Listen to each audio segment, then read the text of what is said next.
Heyo, busy brain. Welcome to the Busy Brained Saint podcast, where faith meets focus. I'm Camden Hainsworth, an expert ADHD coach, here to help you understand your mind with confidence. God knows your brain perfectly, so let's explore that divine design together and discover just how fulfilling your life can be, living with God and ADHD. Hello, you made it. I'm so happy that you are here. My brain is busy and my heart is full. Today's podcast is titled, You Don't Have to Hide Your Brain. And this past weekend, I was at the Freedom Festival in Provo for the 4th of July, and I had a booth set up all about ADHD. There's some fun swag in there. I had a sign up for my newsletter. If you guys haven't signed up for that, by the way, it's great. And as well as, of course, this podcast. And I got to know over 100 people I got to talk to. It was absolutely incredible. I made an observation. I was talking with my husband about this, watching people pass by, because it wasn't an ADHD conference. It was just a Freedom Festival. And so there was thousands and thousands of people there. And so I just watched as people walked by, and I had ADHD at the top of the tent. And then it wouldn't take long for you to look in the tent and see what there was. And the responses were all across the board. I will say I didn't have anyone that was straight out rude, and I'm grateful for that. And if they were, I would deal with that and kind of probably shrug it off. I made sure to try and make eye contact with as many people as I could. It was a long day. It was almost 30 hours in that tent, and it was hot. It was over 90 degrees most of the day. And yet the biggest takeaways were just incredible, beautiful, wonderful communication with grandmas and kids and teens and college students and moms and dads and all different kinds of conversations with our OCD folks, with our autism folks, with our ADHD, it was so fun talking with kids in the foster care system and adoptive parents. And it was awesome. Even my daughter's birth mom and her parents, they didn't know I was there, and they showed up, and we were able to catch up a little bit too, which was so fun. All of that to say, there's a podcast episode here because there's one very particular demographic that passed by the tent, and this is more or less what the experience would be. So everyone that would go by would peek over, and it was so fun. Either they would see the ADHD on top of the tent, and I could see them in a distance, and they would make a direct route right toward the tent intentively to talk to me. Or they're just in that browsing state, and they looked over and they would see some of the merch or something that said ADHD. I had a few things up. And if it was for them, almost always, they would look and settle in. And I would usually say, "Hey, nice to meet you. How are you today? Happy 4th of July," whatever it might be, just to break the ice. So if they had any more questions, they would feel like I was in an open position to talk to them. And those people would often come right forward and tell me about their ADHD experience and everything that they're going through and want to hear about what I was doing. And it was great. Those aren't the people that I was talking about. These are the people that were walking with friends or family members, a spouse, and the spouse would catch their eye on the tent, and they would look into the tent, and then they would hit whoever they were walking with, and they would point and say, "That's your tent. That's a tent for you."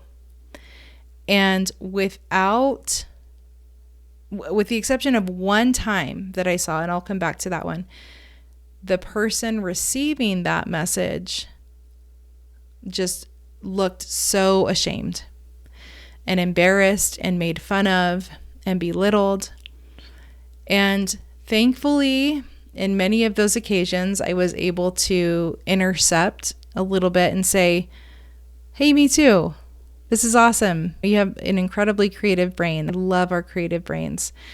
Do you have any questions? I'm here as a coach. I'm here to talk everything ADHD," and just make it a normal conversation instead of so stigmatized and pointing the finger and making fun. But I couldn't catch them all. And a lot of the time what also happened is they would hit their partner, and their partner would see it, and the shame would happen, and then they would run away quickly. And I thought that was really interesting, that when they didn't have the chance to approach their own help and have that autonomous choice and approach me, that they were unwilling to do it. Somebody was pointing something out in them, like their challenge, and it made them feel really bad. On one occasion, there's a couple of times I'll talk about it. One of the times there was a very intense, kind person, and she came up and she talked to me and she found out what I did, and she approached this other person and was like, hey, maybe you want to come talk to Camden or whoever. And you could see that they were like, no way, I'm not doing that. And so she's, oh, okay. So then she kept moving. And that person just obviously wasn't in a place and wasn't open to coaching. They probably figured they have their life figured out, and maybe they do. Okay. I'm not here to have to be here for everyone. But that was one occasion that I feel like she came very attentive, very open-hearted, with a lot of compassion. But it was just sad to me. And a lot of these were like teenage kids or college age kids, but not everyone. Some of these were people with families. I talked to another person, and I'm going to try and do this without saying pronouns. Their partner really struggles with ADHD, and they were recently married.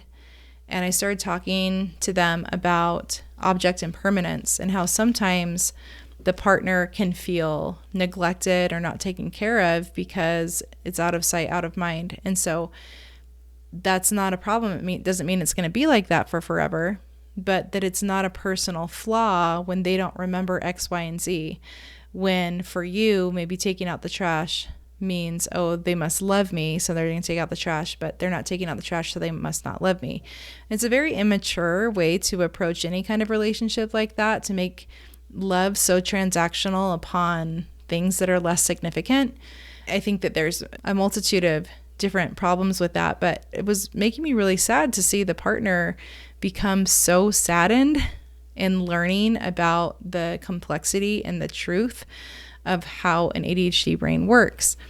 And I think that is why it's so stigmatized, is because people just think, I don't know if they think it's made up, or they think we can just like will our way through the ADHD symptoms because they see that we're really capable people when we're interested in something. And so they make the assumption that I'm somebody that they love, so obviously they should be able to do all the things for me, right? Because they love me. And that's not how it works. So I saw the pain in the partner of this ADHDer, and my inclination was to reach out and say, "Are you doing okay? Like, sorry, I can see this might be upsetting." And maybe I did say something like that. And in thinking about it more, I'm like, maybe I gave them too much too soon, but they've got some maturing to do. And I think that's what it comes down to, is in order to have any relationship, you have to be able to grow up. You have to be able to not just poke the finger and see that ADHD impacts the whole relationship, that this is a joint effort, that if there is a challenge in the relationship, then a lot of the time, yes, we have to take individual responsibility. And imagine if it was all on one person to have to do it themselves instead of feeling supported and understood by the partner. That it was really sad. It was really sad for me to see just how many people had to walk away in shame. And it's strange because I live in this world of ADHD. A lot of my friends are ADHD coaches. And if they're not ADHD coaches, they are life coaches. And man, it's just, stigma is still real out there in relationships and friendships. It's still, while I have merch that is lighthearted, it's not necessarily lighthearted for the spouse. It's lighthearted for the individual with ADHD. And when we can see that we're great people and that our challenges are unique and honest, but that doesn't make us any less of an individual, then the merch is funny. But to see the merch and to read it and think, oh, she's just making fun of people, is a little bit less effective. And that's why I think to a degree I'm like, You can't have the merch almost purchased by someone that either hasn't already had this really good relationship with them, or they already are secure enough in themselves that it is funny. It's, oh, okay, you're someone I can trust. You're somebody that is in my inner circles and I can trust to kind of hold this reality with me because you don't judge me for it. But a lot of the time, that's not what it was. And so I just wanted to do a podcast as to why it might be shameful. So many of us, we just think that we can will our way into not having ADHD, myself included. And when we see that it really does interrupt the regularly scheduled program of our life, it's easy to bring it upon us and ourselves and say, oh, I'm the reason why this isn't working out so well. The other group I want to talk about are these people that are more secure in who they are and are willing to talk about their ADHD. And that's mostly the 100 people of you that I talked to. How you said, I've been diagnosed with ADHD recently. It sucks. It's hard. And I'm willing to talk to you about it. It's not something that I'm necessarily proud of, but it's being ashamed of it isn't really going to help anything either. And these were older people. These were younger people. These were all across the board that I got to talk to and connect with heart to heart and just reaffirm that they're not the only ones. I couldn't believe that people would thank me for being at the festival. I'm there to get the word out, right? But a thank you was so compassionate. A thank you tells me that I did a service by putting that booth up there. And so you have people that are poking fun, or even those who were walking past and were so uncomfortable that they would not make any eye contact and they just start walking faster. You would have thought I had something really weird in that tent. And maybe it was because some of my stuff is a little bit faith-based, but I don't feel like it's in your face. You really have to dig in to see that it's more faith-based. And even I'm at the counter, I'm at the table in the front, just smiling, saying hello, and can I answer any questions? I had a little sign that said, ask me about ADHD, or ask me about ADHD coaching, and maybe they didn't want to be sold on something, but maybe they just feel really uncomfortable about mental health and talking about mental health. And that's interesting to me too, how much of a stigma is still there. And I will say it was definitely the older population. It was almost never the younger population, unless it was like a couple that were maybe my age or older. But none of the younger people were afraid to talk to me. I thought that was really cool. And so I think we're making some massive strides in that respect. And then my absolute favorite, if I could have one, would be when I would just sit in the chair and say, hey, come on in, guys, and check out some of the merch. And then people would be crying, laughing, reading some of the stickers that I had, took my meds and felt the spirit, or left the 99 tasks for the one, or brought the loaves, forgot the fishes, or God speaks to me in movie quotes and song lyrics, or my testimony has tangents, right? So they'd be reading these things over and over again, and they'd just be laughing, because now we're combining something as fundamental as their faith, something that they choose, into a belief system, a value system in many ways, and we're still able to see how ADHD impacts something so important as their belief system. And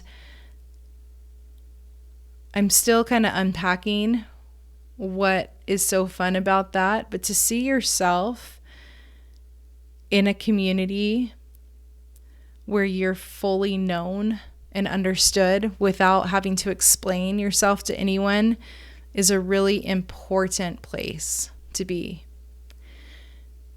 I'm really thankful that I get to be that in a little corner of the universe for some of you on this podcast. And I also know that I have so many incredible friends who are ADHD coaches all across the globe who are great fits for those that I'm not a great fit for. Maybe some of you remember that I created a directory of coaches and ADHD experts during the time of COVID. I brought together 35 experts and coaches, and they all had different approaches to helping people with ADHD. And ultimately, seeing that there wasn't someone who served the faith-based audience the same way that I thought they could is what led me to create the Busy Brained Saint. And it's hard sometimes for me to niche down because I really love my worldwide audience. I love working with all ADHDers, not from a place of scarcity. There's plenty of people and coaches and support in the world. I saw that firsthand in creating the ADHD directory, and now many other things have evolved much bigger and more effective even than what I created. So not out of scarcity, but almost out of almost a selfish desire that I just really love people.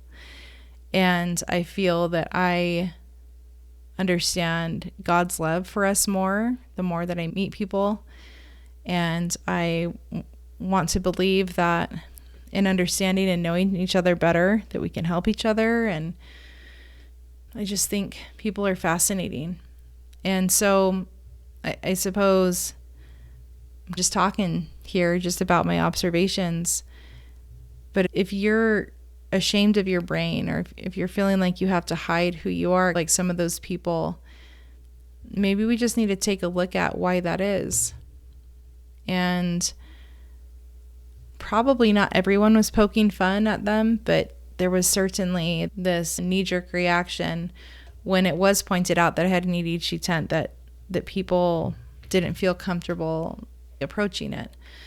And that might just have to do with the friends more than anything. So I hope that if you have a friend that's different than you, or if you are around other people that might not live the same way that you do, or might not have the same faith that you do, I hope that you are more of the open arms, let me put my arm around you and see how I can support you type of person. Or even like these sweet grandmas that would come up and say, I have a grandchild that really struggles with ADHD, or I have a daughter who's in her early 20s and maybe she could really use your services. Or but can we approach differences other than our own with more of this open arms approach instead of this pointing the finger approach? That was sad and discouraging and interesting to watch. And yet I would say the vast majority of what I did see was interest and kindness and just incredible conversations. I was so tempted to, like they do on social media, have a hidden camera and then ask for permission to share the reactions. And because in so many ways it was just witnessing so much hope over and over again. And I don't have to be that answer, but to be able to be that person for people right then, it felt like a gift. And I'm almost just like ready to bear my testimony. I'm so thankful that God called me to this work, and that many years ago I felt inspired by the Spirit to look into ADHD and how much it's changed my life. I would say of everything, coaching is probably the best thing that I'm at right now in my life. Parenting is still really hard, and being a wife is so hard, and coaching soccer is new, and do my best to have a workout routine, but it's pretty minimal. Drinking water, I still do my best, trying hard, but coaching feels like home. And it feels so natural, and it's hard work from the side, and yet it's the best work. So I don't know. It's an interesting episode, but I think I just want to throw my arms around everyone, and just remind you that just because your brain works differently doesn't mean that you have something to hide. And it doesn't mean you have to go reveal everything to everyone and your boss and all this, because they might be the people that would point their finger and poke fun at you. So finding circles and people around you who will put their arm around you or listen intently or consider your lived experience, that's really important. Finding good friends, people that truly love you. They might ask questions, they might not understand right away, but they're going to come back and they're going to ask more questions and they're going to seek to understand. And they're not going to judge you for your differences. They're going to try to accommodate or help you achieve your goals in the way that you need to achieve them. They're going to believe in you and trust in you and be your cheerleader. And I think that's what a healthy relationship is, regardless. So just a little tidbit this week. Your brain is different and it's not a problem. And your brain might cause some challenges in the society that we live in now, but it doesn't have to be something you're ashamed of. And I'm sorry if you've experienced shame and misunderstanding. And I'd like to believe that most people aren't meaning to do that on purpose. But I guess for now, I just want to say that I'm here and that you're seen here, whether you share my faith or not, that you're an important person. And like I said to a couple people that I talked to, she said, I'm out of the church and half my family is and half of them are in. I said, your family. We're the human family. You're welcome here. I'm glad you're here. Tell me more of your story.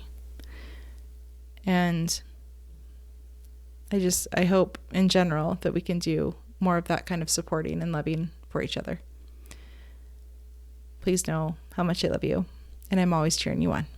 Thanks for tuning in to another episode of the Busy Brained Saint podcast. If you're eager to explore the world of ADHD coaching, make sure to connect with me on Instagram at Camden_ADHD or visit my website, CamdenADHDcoaching.com. For more LDS-specific ADHD content, don't forget to follow this podcast and join us on Instagram at The Busy Brained Saint. Listen, I'm here to support you on your journey. I cannot wait to have you as a part of our community. Stay engaged, stay inspired, and remember, you're not alone here. Thanks for being a part of the Busy Brained Saint family.